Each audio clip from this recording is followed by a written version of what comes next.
A beautiful, rare marble statue sat on the gravesite of Parker Health Group founders Henrietta and Francis Parker for more than a century. The statue and gravesite were hidden from plain view. That was until some Parker descendants set out to find it.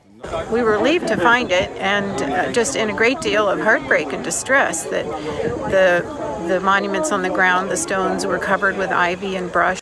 Marjorie White and Patricia Schultz made the discovery while trying to learn more about their family history.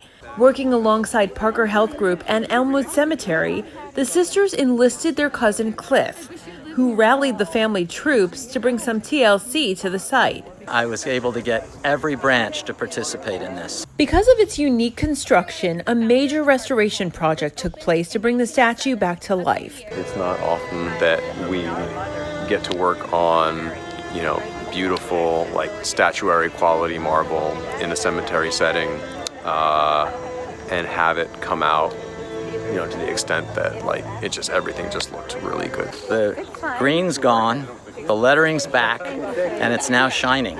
A statue that looks as good as new now adorns Elmwood Cemetery. All involved recently held a rededication ceremony to mark the occasion. It's just a great opportunity to spend some time with the families now and hear about their own stories and hear about the history of the organization. This is an organization that was founded by a vision of a family that wanted to give back.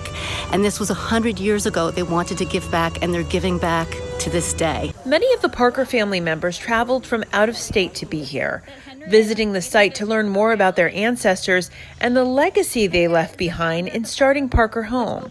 It's a shining testimonial to a couple that did some wonderful things, including one of the most important parts of their legacy was the formation of the Parker Home, which has gone from 16 beds to 1,000 people being served. I mean, holy smokes, that's amazing. They would be so proud of that. It's just staggeringly beautiful. It really has made us think anew about our forebears, and certainly it's brought the cousins closer together, and we're all very grateful for our heritage. Parker dedicated a marble bench at the site next to the statue. Now plain to see, it's a hope she'll serve as a source of inspiration for all who visit.